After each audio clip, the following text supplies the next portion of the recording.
Reunion. Hello, y'all. I was selling crack on a private jet up in the hell and back. But no confusion, this a reunion. Hello, y'all. Welcome back. Get murder here. He counting money. He said, "Can man, the hell with rap." I'm only here to shit on niggas and piss on bitches. Welcome, ass. I bought jewelry and bikes, nigga.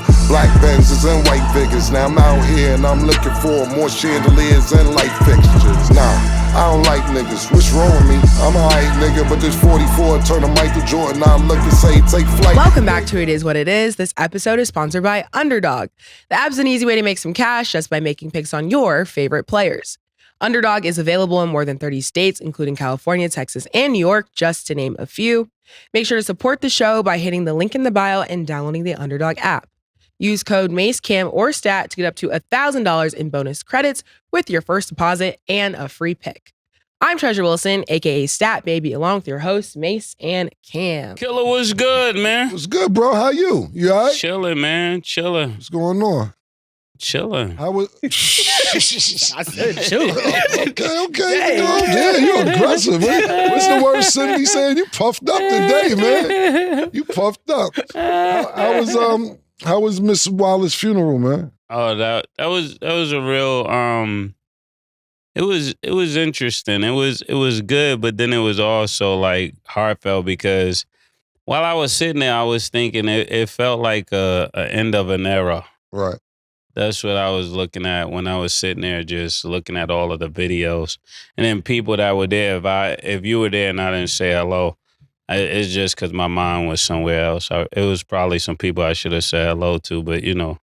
That's what's up. My brain was somewhere A lot of else. people don't know, not to cut you off, a lot of people don't know Mase got up in the middle of the show last week. If y'all didn't see him towards the end of the show, it's because he left to make sure that he made it there on time. So condolences to the Wallace family and from me especially because Mase took me to Biggie and I never had the chance to meet Miss Wallace, but just the blessing your son gave me along with Mase and a few others.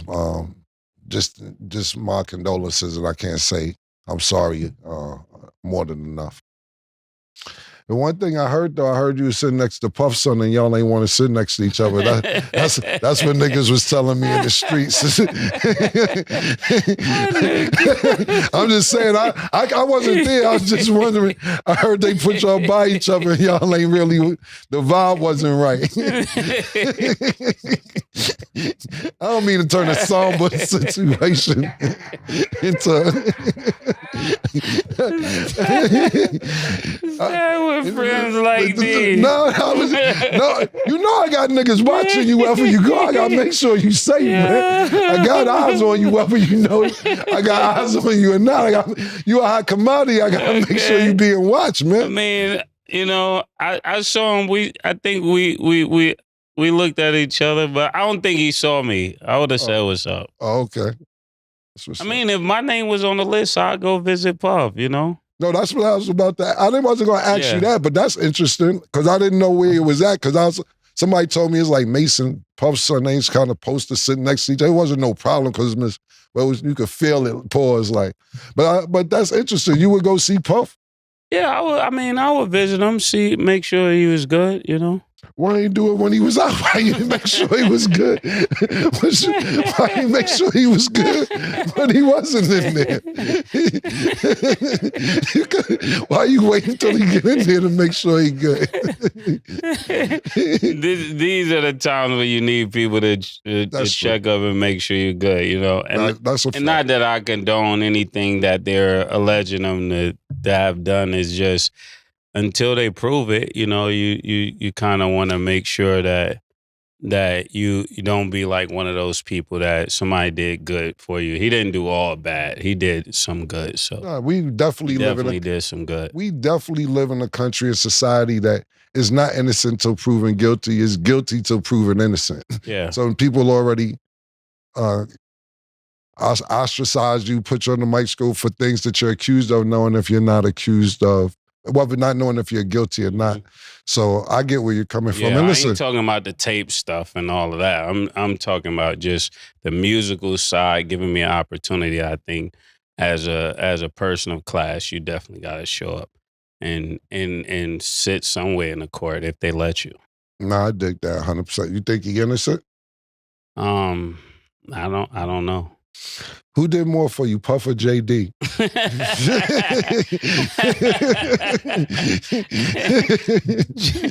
JD put more money in my pocket.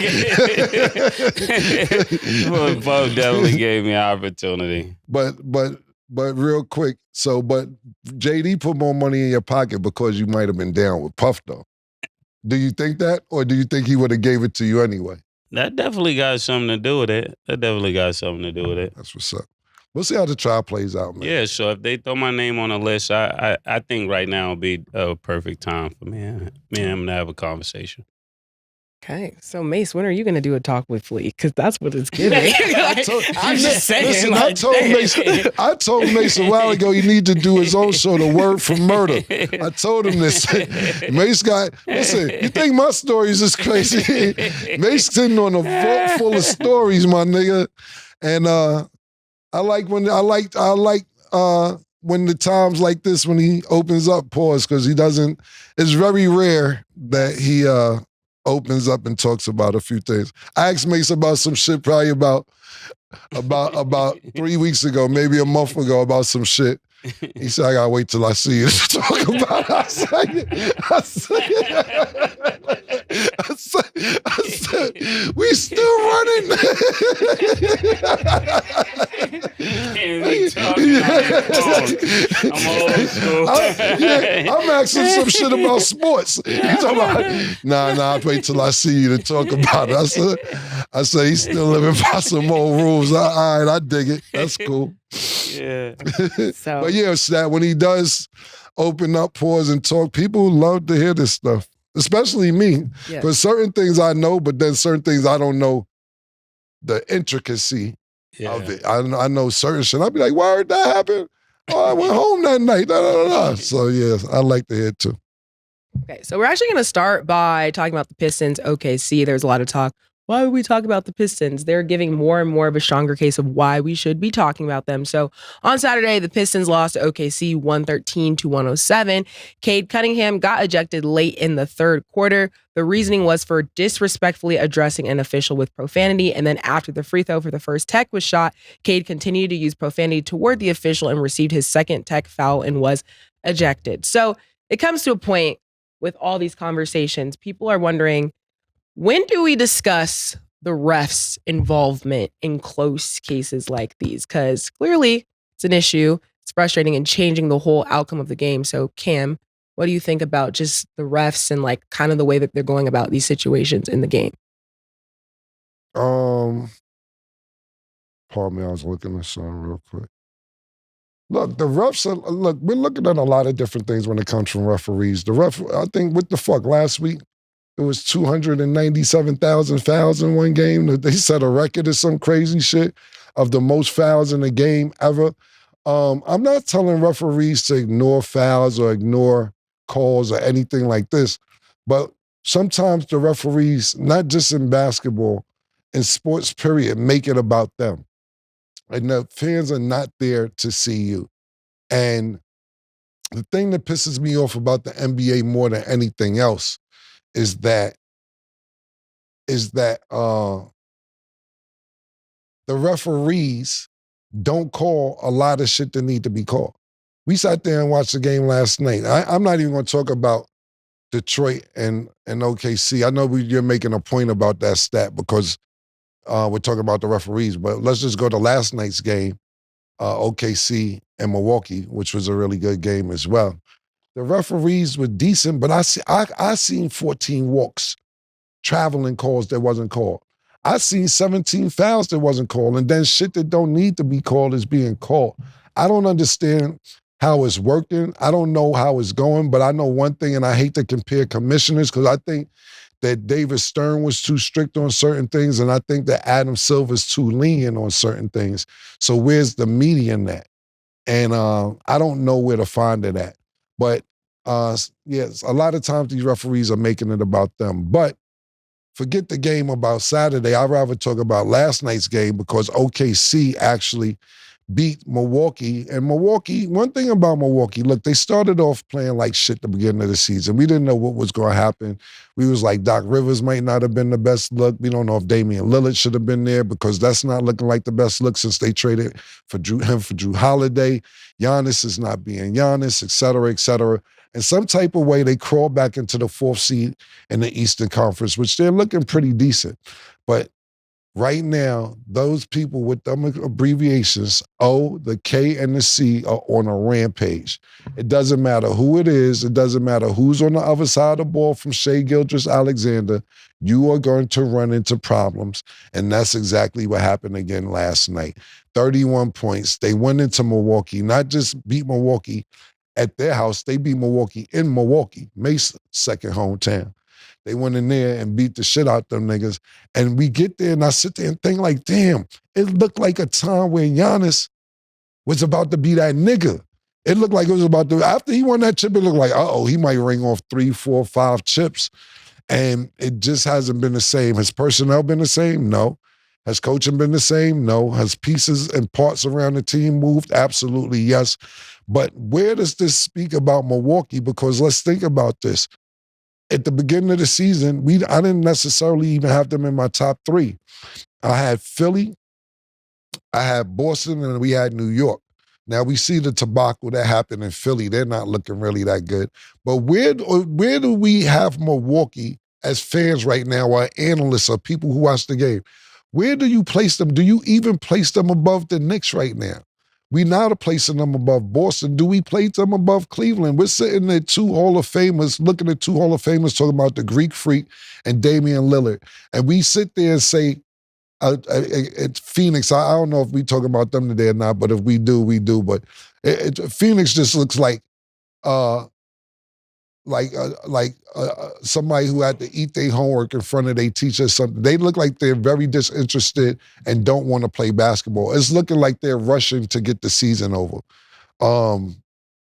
And it's showing. It's one thing when it's being disguised and you can't really tell, but it's obviously showing. And I know there's several investigations going on right now around the NBA with different teams, load management, resting players, et cetera. I would hate to have to put Phoenix under investigation for their lackluster performances in the last few games. But my main thing is that, to answer your question, the ref is doing too much, but putting more focus on 2 things. On 2 things. Where do we keep Milwaukee right now with the playoffs about to start? Can they win a 7-game series? We know they probably could win the first round. Would they be able to win the second round? And right now, who knows if they can win the first round? I think if it started today, and I may be mistaken, they play Indiana. I don't know. This would be a great matchup. They'll lose to Indiana? They lost last year. The Greek Freak didn't play because he was hurt, and I get it. But we can't sit there and keep sleeping on Indiana because at the end of the day, Indiana actually is right behind them in the standings, if I'm not mistaken. I could be wrong. But we got to put some respect on Indiana's name. They're not in the play-in. It's 2 years in a row they go into the playoffs. They're a smaller city. They don't have the fanfare like when Reggie Miller used to play there, or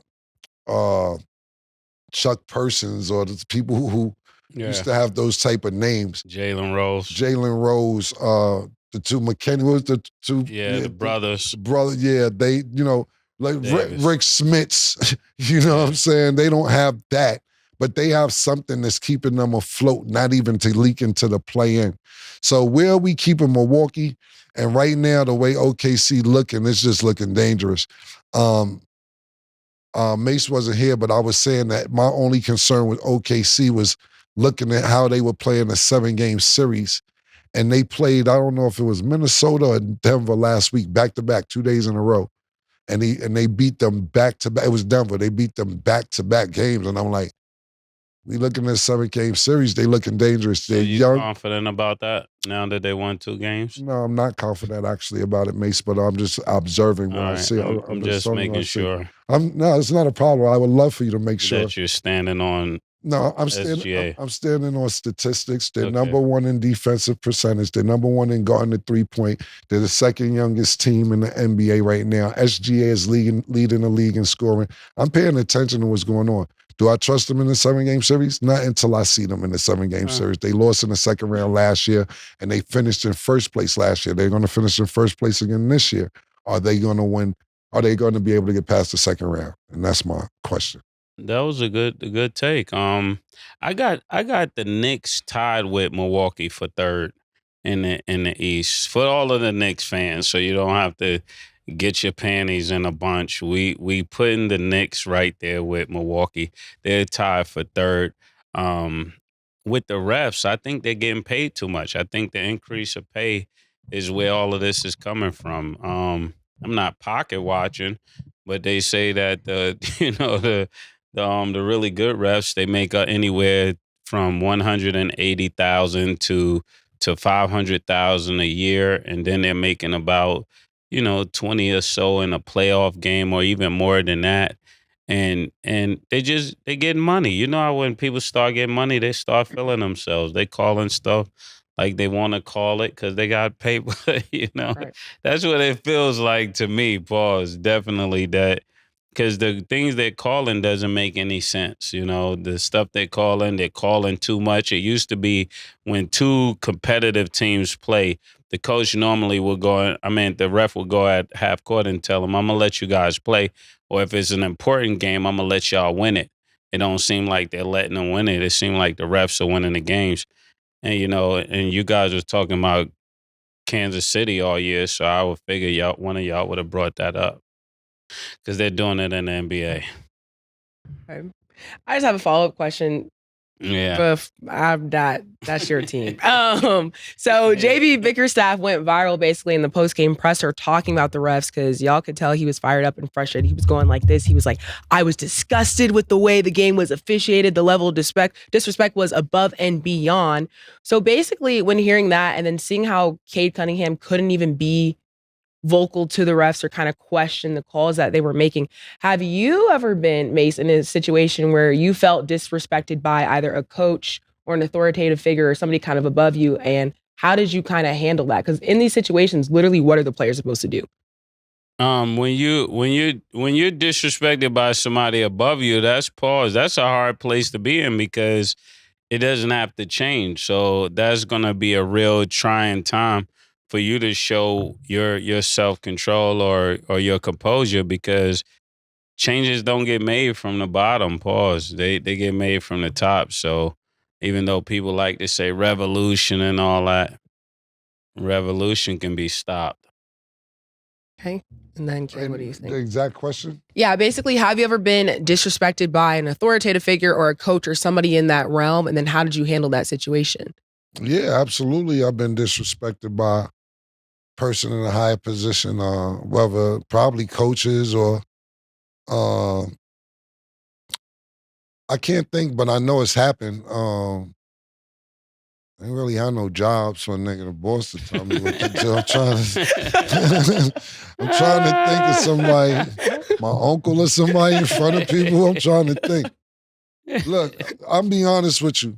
Anybody? Yeah, your grandfather. Oh yeah. His disrespect was disrespect. It was high. But I ain't gonna do that to family. But yeah, his disrespect was at the top of the motherfucking charts. But coaches, yeah, probably so. One thing about me is that whether it's coaches, whether it's a higher authority, whether it's a bitch that didn't want to give me her number, whatever. My whole thing when I feel disrespected is okay, watch. That ass. Bet.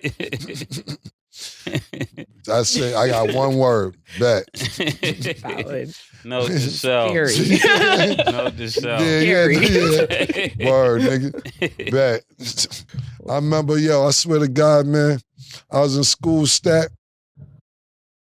I had about a few pair of jeans, maybe 3, 4.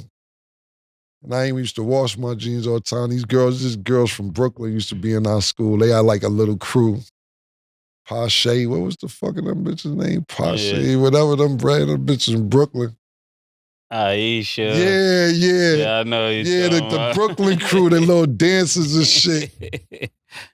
And we was in the lunchroom one day, and I said, "Son, we was going back and forth about something." She said, "Shut up, your jeans are so dirty, I can't even argue with you."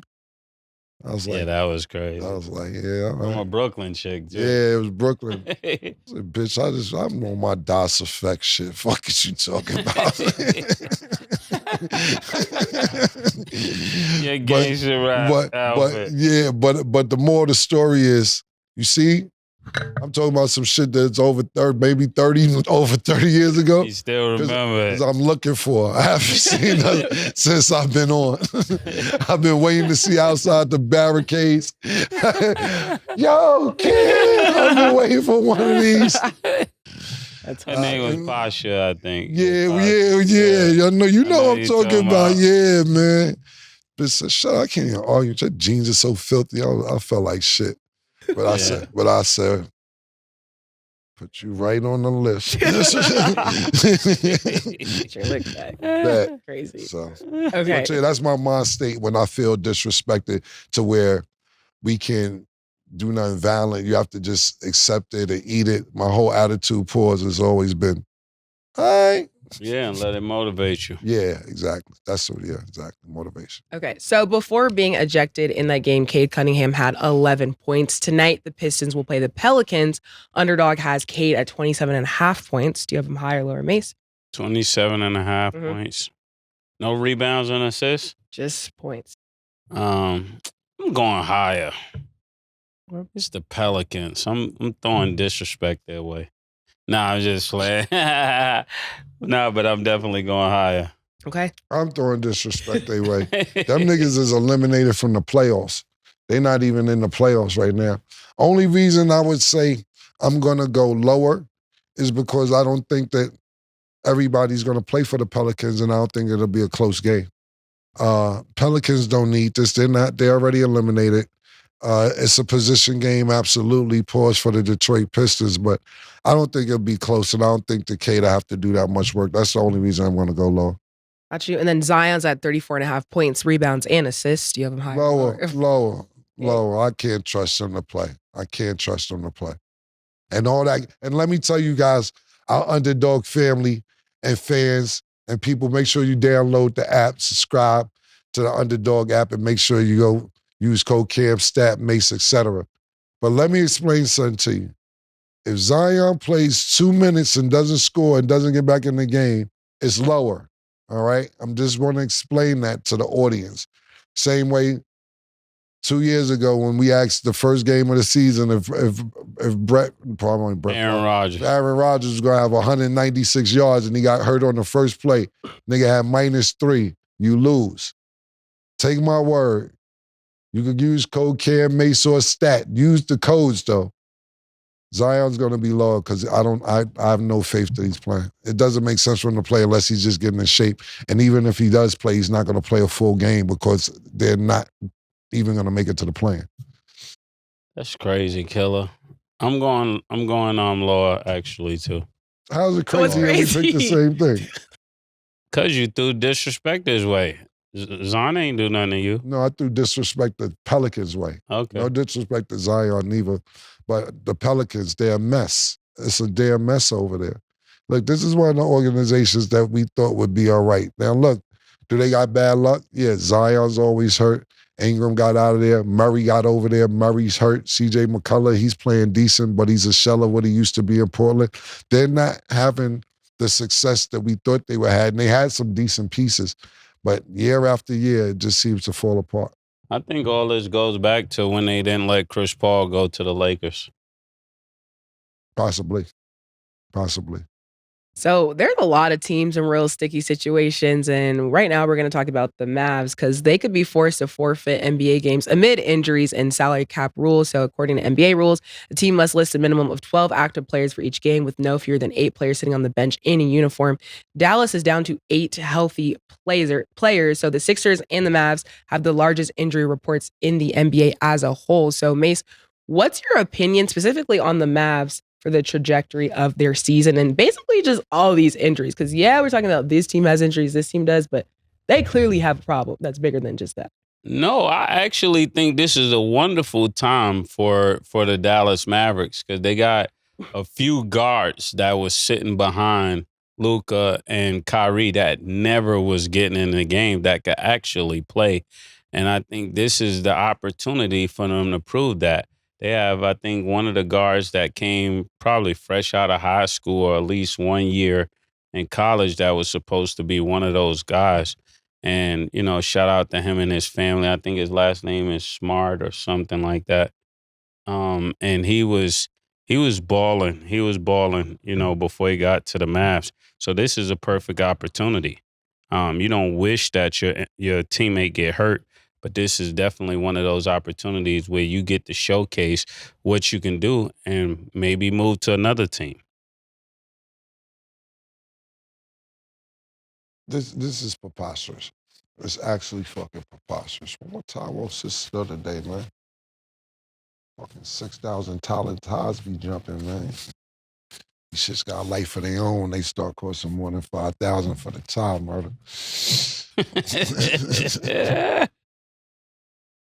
The Mavericks forfeiting games. I've been playing basketball a long time when I played basketball. I didn't play basketball a long time. I've been watching basketball for a long time. I've never, and I could be wrong, I'm just saying me, with my eyes, I've never seen an NBA game be forfeited. Forfeit, yeah. Never. I've been to games where we only have 4. We waiting for the fifth nigga when the clock running down. Murder talk about he hit the bus stop, run, hurry up for the nigga forfeit the game, etc. Dallas Mavericks, if they want to forfeit games, I think this is done purposely for them to forfeit games. I understand that Kyrie's hurt, Anthony Davis hurt, Lively's been hurt, Gafford's been hurt. I understand that 100%. But it's no way in the world that y'all can't pull people up from y'all G League team to fill in for the spots that people are not hurt. I think that this trade didn't go as well as they want, at least not this soon, because especially with Kyrie being hurt, Anthony Davis coming back is not going to mean as much with Kyrie not being there. Kyrie has a season-ending injury. So I don't think that Dallas wants to forfeit games, but I don't think that they'll be mad and be like, oh, we don't have enough players or we don't got enough this. Call up some niggas from the G League. Yeah. I got a whole G League team for situations exactly like this. A whole G League team. Now, I don't know how many two-way players they have on Dallas, but they have to have at least 2 or 3 two-way players. When I say two-way players, that's people who sign contracts. So you're down with Dallas and you're down with their G League team. Every team has a few of those players where... Sorry, not to cut you off. So basically regarding that, to answer your question, so Brandon Williams and Kessler Edwards are the 2 G League players, but they've almost exhausted how many games they can play in because they can only play up to 50 games with their NBA team. So Edwards had played for 37, 44 total, so he has about 3-4 more games, and then Williams has only about 6 more. If he has 44 total, so that means he has 6 games of 50, right? And what's the other person? He only had, so one has 3 more games and one has 6 more. So one played 47, one played 44. It's only motherfucking 12 games left, Stat.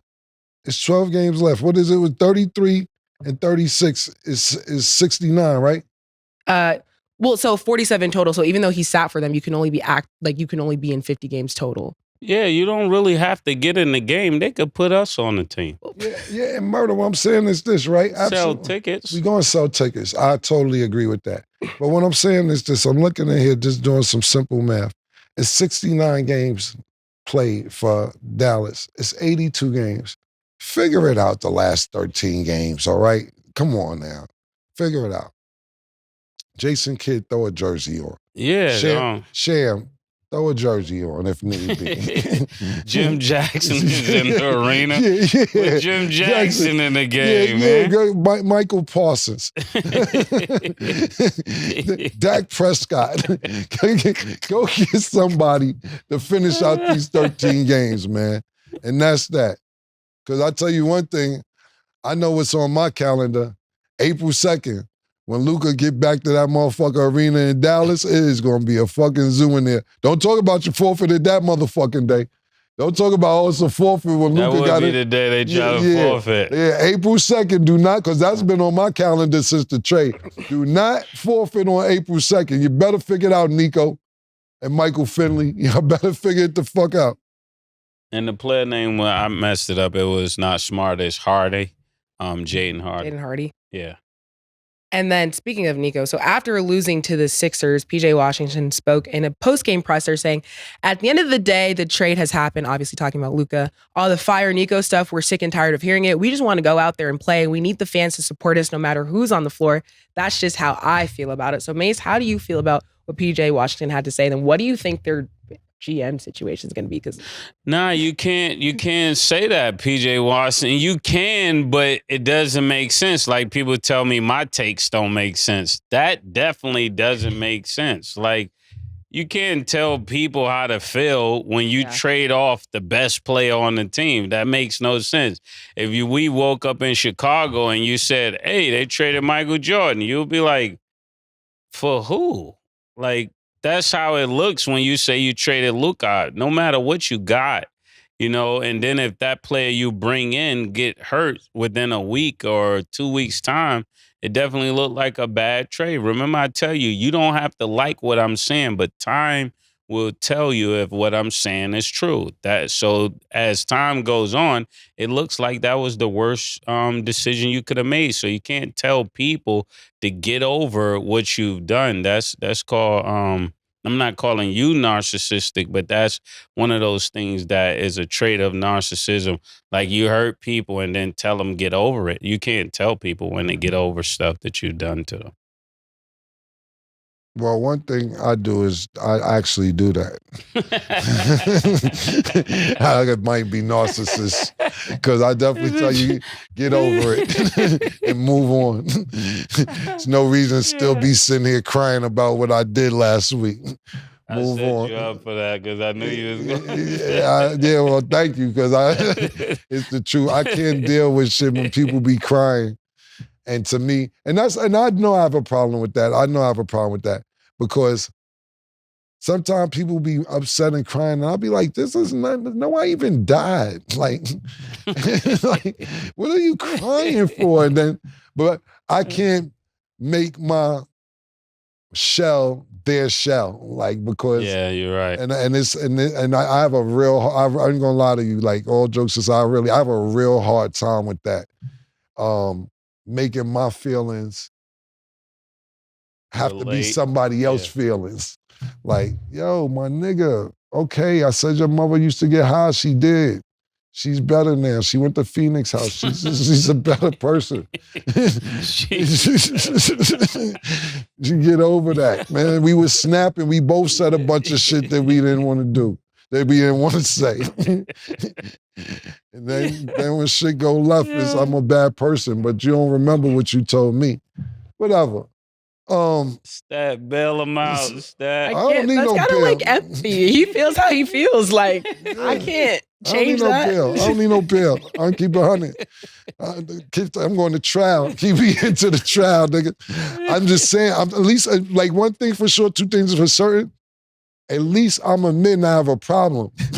Some people don't like admitting they have a problem. Sin is the number one person that doesn't admit he's having a problem. I don't know why I'm still arguing with Sin, and he's telling me, matter of fact, Murder, he want to speak to you.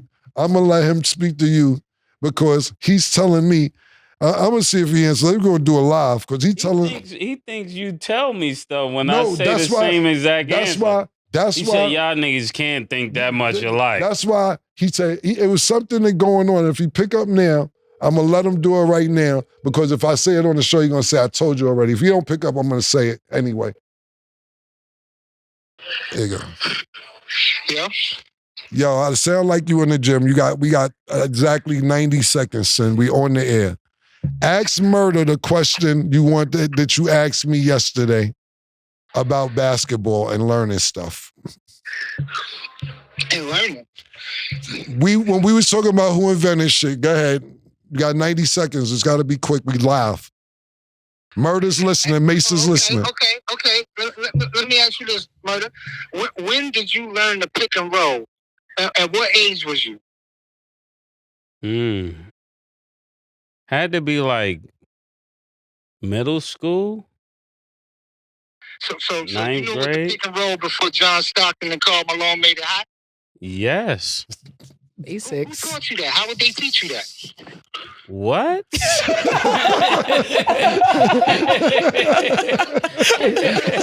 What did you tell him? I told him Mr. Page taught me in Gauchos at 9 years old. Yeah, so he that's asked me, middle school. he said, did Mase play at you? I said, I played against Mase at 9, 10 super biddies.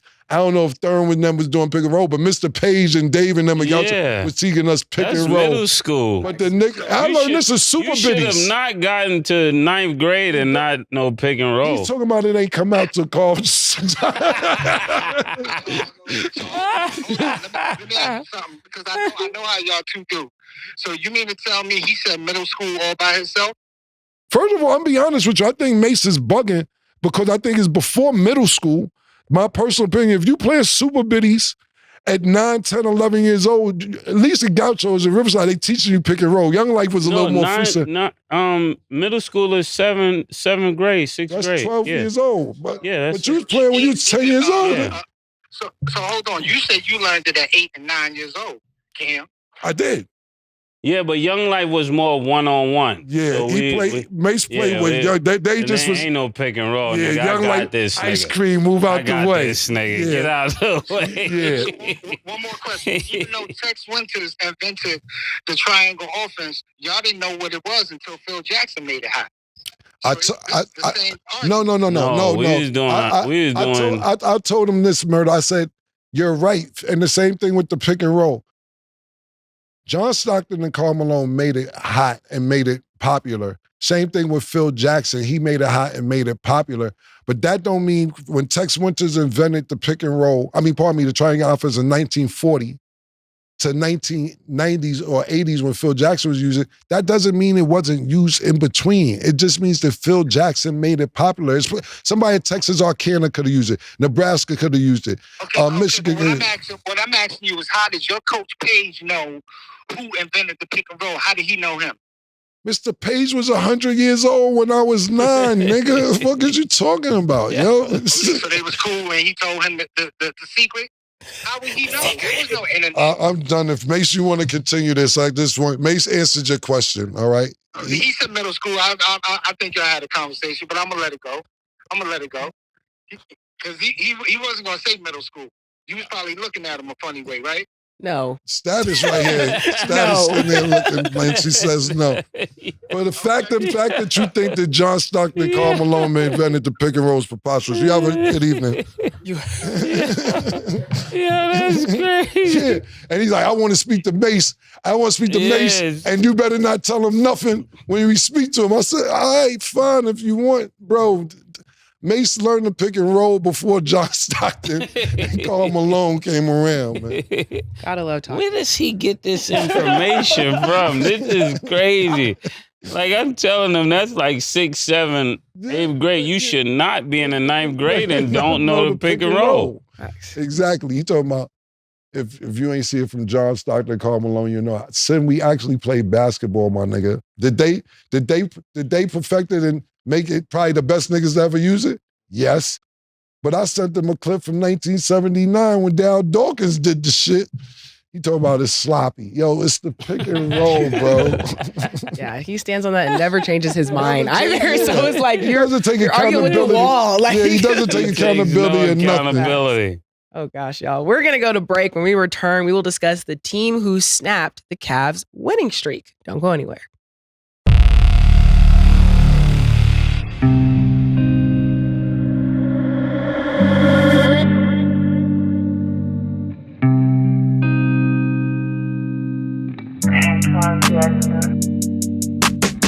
She called this thing about toxic. 4 years and counting. Got you feeling like an option. Maybe I'm my own problem, babe. She tired of hearing I don't know. What's stubborn in me won't fall. Dealing with this thing called trust. But she really thinking about it. She wanna be free. Why am I in this woman way? Welcome back. So the Magic snapped the Cavs' franchise best 16 game win streak. So Mase, do these type of losses place doubts and cause concern for you when you're watching the Cavs play? Or is it something not to even worry about? No, sometime for the Cavaliers, you go on such a run, you need this kind of loss just to regroup and to make sure that you're ready when it counts. Because what you don't want to do is go on such a tear and then begin to get these losses in the first round or the second round, something like that. So you always need something like this to recalibrate the team. And the coaches definitely love when this happens because it gives you a window while you can remotivate the team to what we really want to do this year and what we really want to do in the playoffs. So I think it's perfect for the Cavs and for their coaching staff. No, I agree with Mason. Not no worry whatsoever. Look, the Cavs, if I'm not mistaken, went on 3 different 11-game winning streaks this year. They're sensational. They look good. You can't win every game. If you could win every game, it would have been done already. But what they've done this season so far, they super exceeded expectations. And to lose a game to a division, not division, but somebody in the conference is going to make the playoffs as well. It was a good chin check, but was it really a chin check? They won 16 in a row. It's not a lot of teams in the NBA ever that won 16 in a row on different franchises. I've really not that big a different take than Mase just said. Just something that's going to prepare them for the playoffs, give them a little bit more motivation. But they wasn't going to win the rest of the games this season. It would have been nice, but they wasn't going to do it. But I don't think it's a big deal. I wouldn't be worried at all. Okay, and then we're going to switch gears to football real quick because this was a whole social media exchange. So former Cowboys player DeMarcus Lawrence trolled the Cowboys after signing a new $42 million Seahawks contract. He played with the Cowboys for 11 seasons, and after he said, "Dallas is my home. I made my home there. My family lives there. I'm forever going to be there. I know for sure I'm not going to win a Super Bowl there, so yeah, we're here." Michael Parsons responded, "This is what rejection and envy looks like. This is some clown shit." So regarding his initial statement, do you think he was wrong for what he said? Who? DeMarcus Lawrence. I think Parsons responded the way he should have, especially when he tried to throw shots at the Cowboys. But did he lie about anything? No, he didn't lie about anything. He wasn't going to win there, and to actually get a bag somewhere else. The question is, are you going to win in Seattle? I think that's the bigger question that you did not ask.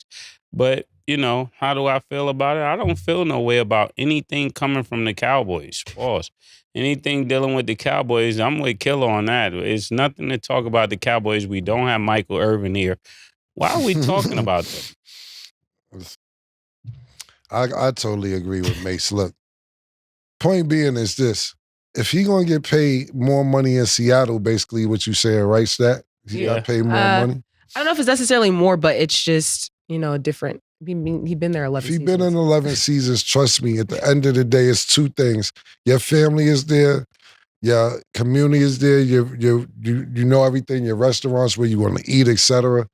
And I don't know if it's a money thing or what the situation is, but you might as well go. Like I said, Stat didn't give you too much more detail, but if it's more money, even if I don't win in Seattle, at least I get more money for not winning. If I wasn't going to win in Dallas and I'm not going to win in Seattle, at least give me the most money for where I'm not going to win at. If I got to be somewhere. That's a good way to look at it. Yeah, if I'm not going to. Most money. Yeah, if I'm not going to win at either place, I mean, don't you think I should get the highest money I could get? As far as what Parsons said, I dig it. He's a loyal Cowboy. And, he probably got his chicken. So I'm not mad at him for what he said. He's just protecting the brand. But one thing for sure, 2 things for certain, Michael Parsons, you better make sure you know how cool you are with Jerry Jones, sticking up for Jerry Jones and the Cowboys. And it seems good today. But Jerry Jones don't know niggas when they leave. Only nigga, you see Michael Irvin. He's in the loop. We got Michael Irvin. We got Troy Aikman. We got Emmitt Smith, who we know are good. Yeah, and Romo. Romo too. Romo's. He fool with Romo. You fuck with Romo. You ain't lying. Yeah. Everybody else, look what, and that's my nigga. We follow each other, like each other shit on Instagram. That's a good person. That's a good person to ask, Michael Parsons. And I'm gonna ask him myself. We'll put this clip up on one of our pages, and then this person can ask how it is after you're not a Cowboy anymore.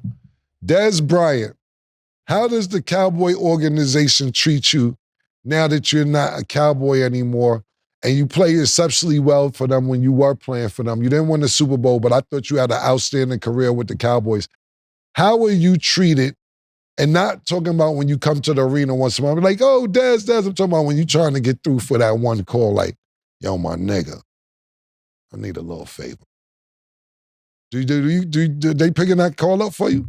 That's a great person to ask how he's treated by the Cowboy organization. He may say, nigga, they give me whatever I want. It's great, everything else. But all you Cowboys that play right now who feel that the Jerry Jones and everybody got your back, talk to some of these players who didn't win a championship. Don't talk to Michael Irvin. Do not talk to Emmitt Smith. Do not talk to Tony Romo. Do not talk to Troy Aikman. Outside of Tony Romo, the other three people I named got Jerry Jones' 3 championships, and he hasn't seen one since. So them people are down forever. Talk to the ones who didn't win the championship but had decent careers. But I'm not mad at either person. So to answer your question, so back in 2019, he signed the richest deal in Cowboys history. So he had 5 years, $105 million guaranteed. So he was getting paid well, but I mean, he wasn't getting the win that he wanted. Yeah, I dig it. He wasn't winning. How long you want somebody to stick with you if you're not winning? Like, well, let me ask you this, Murder. What if you're married and you're not winning? How long you want her to stick with you? That's a good question. Yeah. I think the same rules. Yo, some people think the same rules apply. Yo, what if your wife like, I don't want to do this no more. You're not winning in life. There's a lot of women that think that way. I would say 99 bar over the 9. Yeah, listen, Stat ain't dating no garbage, man. So Stat don't even want them progressing. Yeah. Stat, you won't stick with the process? I can trust the process. I have certain requirements. You don't want the process. I didn't say that. So we like the process with certain requirements. Garbage man ain't winning, so he can't get in your life. He's winning for him. But he's not winning for you. Yeah. What if he's the top garbage man in all the awards in the world? What if he does garbage for the White House? I just don't like garbage. If you're a hot dog man, I don't like hot dogs. Like, you got that. You can win. That's a win for you. That's so cool. if he got he owned Nathan's hot dogs. I'm good. Yeah, you're picky. That's not that picky. Let me ask you, son. What if he's the nigga? She's from Jacksonville too. I don't get it. Yeah, listen. what if your nigga is the nigga when you get to the restaurant? You be like, oh, nice to see you. Let me take you this way with the menus and sit you down. Yeah, he could sit me down and then keep it going. Respect. Thank you. You're not fucking with very much. You're not fucking with the nigga who seats you at the table? I mean, that's cute. What if he run the restaurant? Running the restaurant is different. Yeah, then he can get the number. That's different. Sergio can get the number. I don't know. It depends.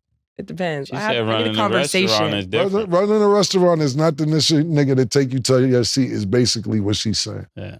So let's be clear. Standards are high. Very different. So the point being is out there. If you're not winning, it's going to be tough to stick around anywhere outside of sports as well. It's just the way it goes. You got to find somebody who down for the cause, nigga. Wow. My nigga Stat, man. I remember Stat used to come with them flip-flops in Miami, man. Chains and chain. Yeah, these were different times. The Reaper then came. Yeah, it's called growth, and that's fine. Evolution. We've been talking about that, man. I dig it. I ain't mad at you. So on the topic of marriage, guys, love is in the air. I had to throw this in because I wanted to get you guys' opinion. Now? So you guys are talking about people not winning, but like they're winning in different ways. So DK Metcalf and Normani are engaged. This is after DK got traded to the Steelers from the Seahawks. And basically the backstory is Sierra and Russell Wilson actually introduced the two to each other. So they posted the FaceTime video call of them showing the engagement pictures. And then also Deshaun Watson and his long-term girlfriend, Jilly, are now officially engaged. So after hearing that news, Mase, what are your thoughts? congrats. I mean, congrats. When you find him, if he goes for it, you got to go for it. Nah, let me stop. Nah, congrats. It's always a good thing when people find love, especially when they can settle down. A lot of times it make better athletes, make better men. And shout out to Normani and DK Metcalf. And you said Deshaun Watson and Jilly. I'm really happy for him. Yeah. So he can stay focused on football. I'm really happy. I don't know DJ Metcalf's wife. Okay. I'm sorry, DJ DK. Normani, the girl that be dancing. She's a singer. Singing and dancing. What she say?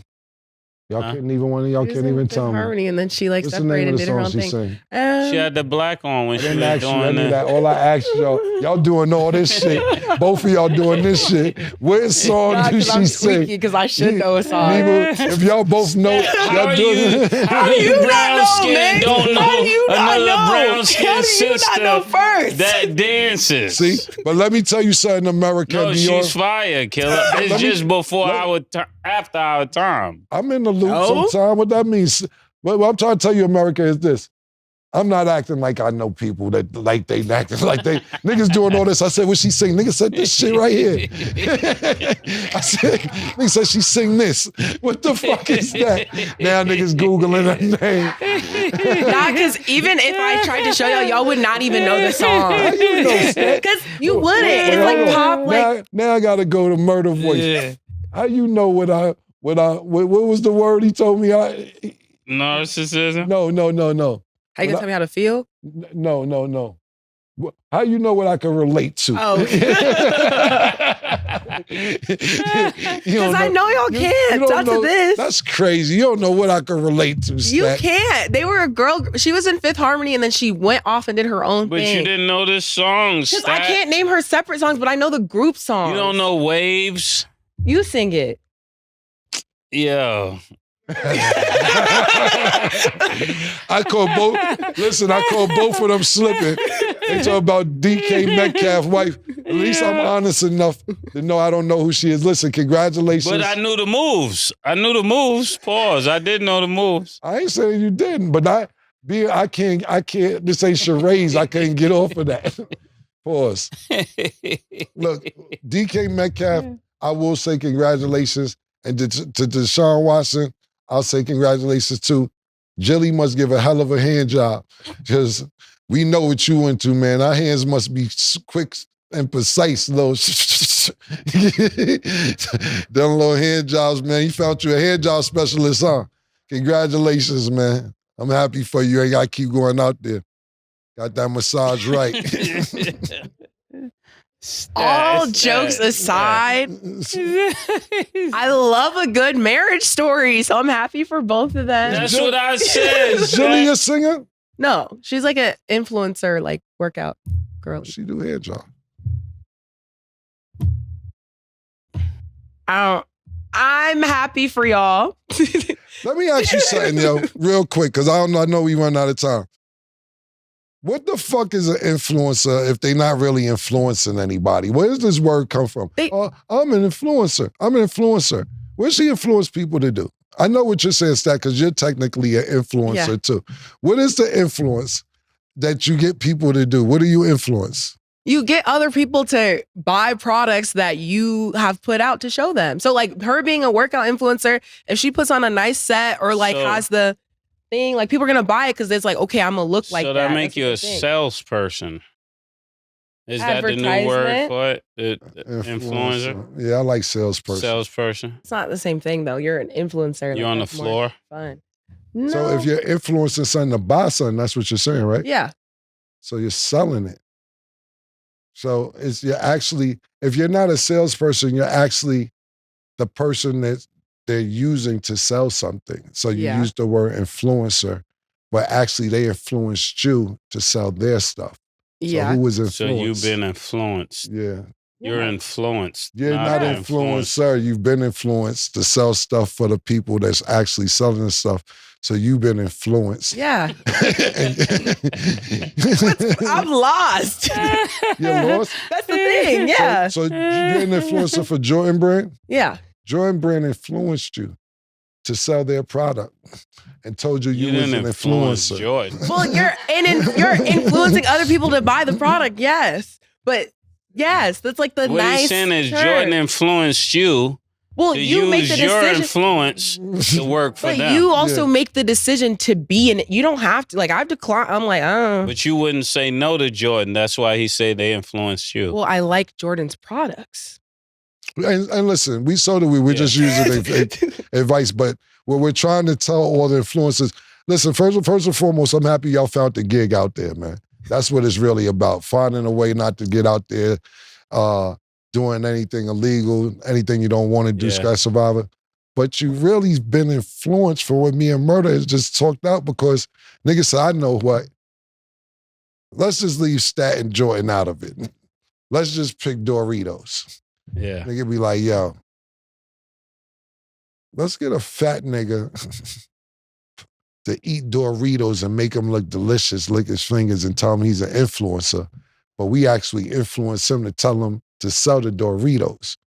So now he thinks he's an influencer because a company called him and said, you can sell Doritos. You feel me? So a puppet. I didn't say that. That's what you implied. I said salesperson. A puppet. I didn't say puppet. Stat, you're getting good. It's a puppet. Call it like it is. No, because listen. Because you know why? I want to differentiate different things. I don't want to use the word puppet because you could sit there and get X amount of dollars to do a commercial. Mm-hmm. And just do it and not be a flat fee for a commercial. Like LeBron James just did an ad for Louis Vuitton. Do I think he's a puppet? No, I don't think he's a puppet. Would he say he's an influencer? No, he would not say he's an influencer. He said, I just did an ad for Louis Vuitton. I work for the NBA. I'm actually an NBA player. I actually own different companies, et cetera. I don't think he would label himself an influencer. But to me, my personal opinion is if you don't have nothing else going outside of that, They influenced you. You're an influencer because that's what you do full time. Like that isn't what Stat does. Well, I agree with that point. Yeah. It's situational. It depends on what else you're doing. But either way, she making money, they making money, they're happy, they're getting married. I love that for them. And listen, congratulations on your influence. I'm glad you're influential. I'm glad it worked out. Backhanded. No, I said congratulations, yo. Listen, man. And this is a dead serious stat. All jokes aside, I was watching CNN. This is probably about 5-6 months ago. The number one things that kids want to do in America, job title. It was a 60% is be influencers. That is the number one job murder on CNN for 60% of kids in America is they want to be influencers. Now, them numbers might have changed if y'all want to go do the due diligence and check and Google and fact check, but I bet you the numbers will still be ridiculously high for kids who want to be influencers. Why do they want to be influencers? Why not? What are they really doing? Call me up. Yeah, I'll sell your Doritos and your Cheetos and your leggings and your eyelashes and your hair weave and et cetera, et cetera, et cetera. So at the end of the day, it seems like a pretty good job to get paid for, less work. Now listen, less work, more money, I'm for it. But what are you really learning? And if we have a country full of influencers, it's going to be a dub. It's fucked up. You ever realize Asia, they have a time and place for their TikTok where you can only do fun shit for certain hours? And you can't do the shit like we got all day on social media, do whatever the fuck we want. You only get fun shit certain hours. Rest of the day is curriculum and some other shit and everything else. And work, yeah. Yeah, because you know why? Me and my son and our generation may miss it, but they coming to get us. I won't be here. They come get niggas. They are plotting to come get us, man, because they know we stupid. And we're not learning. Hope I won't be around for it. Oh, gosh. Class with Cam. Well, shout out to influencers out there. Y'all make sure to... Yeah, hold on, Stack. Shout out to the influencers, y'all. I want y'all thinking like, oh, Cam is hating on us. I just want y'all to realize what it really is that y'all are doing. And I'm not saying that it's anything wrong with that, because niggas be like, Cam is racist, them niggas older, No, I'm happy. No, not Mase. You said that. You said they're salesmen and you agreed, and then you said they were salesmen. And then you told Stat she's learning when you called her a puppet, so you did agree with me. So you tried not to say you agree with me, so you do agree with me. And you said she's learning. I think this is what Mase tries to do. He tries to use other words to act like he's not agreeing, but then still agrees. If Stat says a puppet and you say you're learning, that means you agree, because I like the direction you was going in, but it didn't quite make it there. No problem. I really agree with they were being influenced. That's the part I rally with you on. No, the whole thing about it is I didn't call anybody a puppet, because I don't agree with you on that. I'm not calling people puppets out here. No, Stat called them puppets. I said it could be implied as a puppet. I never said that because I take part in influencing. Right. Why would I call myself a puppet? And I said, you're learning. That's what you said. You didn't let me finish my thoughts. Whole thing is, my last thing is, Mase said what I said. It didn't get to where it was going. I don't know where it was supposed to go. It stopped where I thought it should stop at. I didn't know I had another mile to go or wherever I was supposed to go. But shout out to influencers, and I would just say pick up a plan B, because what they're going to do is try and get somebody else to influence some shit later on. Yeah. My personal opinion. So get it while you're hot, pause, and then figure out a plan B. That's where I was expecting you to go. Okay, but you can't. I'm unexpected, unpredictable. I don't know where I'm going. You can't expect me to go somewhere. Then I don't know where I'm going. Fair. Well, one thing you guys can expect, tomorrow morning, Lamont Roach Jr. and Sr. will be joining the show, so make sure y'all stay tuned. But that is all the time that we have for today. Thank y'all for watching, and as always, it is what it is.